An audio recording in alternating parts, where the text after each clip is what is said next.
Dear members and friends of the First Unitarian Society of Ithaca, it's been a tough couple of years. Prior to the COVID pandemic, we at First Unitarian Society of Ithaca had an exciting sense of community and involvement. But during the pandemic, and in spite of commendable efforts by staff and lay leadership, we lost much of that excitement.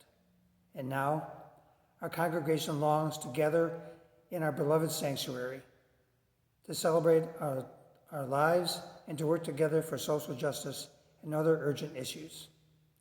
But more importantly, we want to heal from the difficult events within our community over the past year. We long to feel the stirrings of hope that being together provides. But right now, we do not know when that will happen. And even when we do come together and do gather, things will be different.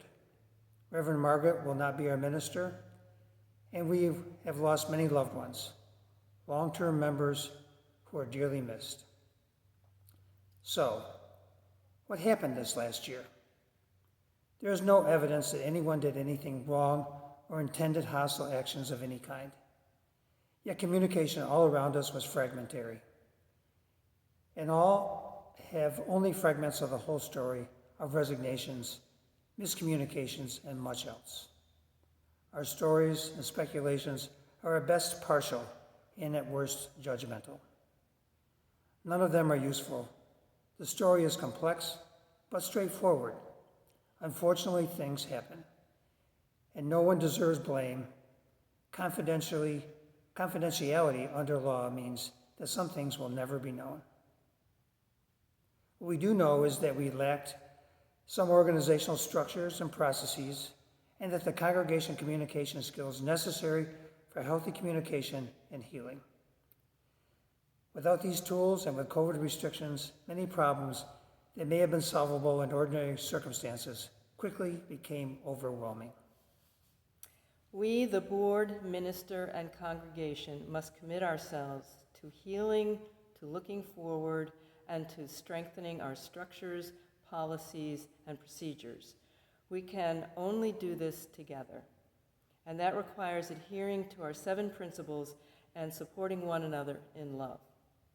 We must learn more about being together, honoring, and living in our covenant. The board commits itself to these things. Late last spring, the Healthy Congregation and shared ministry teams were constituted to work on communication and healing. More recently, the board has created an ad hoc communication committee, a new governance committee, and has reactivated the personnel committee. As a congregation, we need to grieve and support one another. As a congregation, we must find a way to continue even with COVID restrictions. As a congregation, we must recognize that we can't solve last year's problems. We find ourselves in a liminal time for our world and for our congregation. Please know that the lay and professional leadership is working hard to find paths forward that treat everyone with dignity that all deserve. We pledge that we will listen to you as we continue to learn and grow in the spirit of love, respect, and forgiveness. Please join us in this effort. We will be together again someday soon in service to our beloved community from the Board of Trustees of the First Unitarian Society of Ithaca. Thank you. Thank you.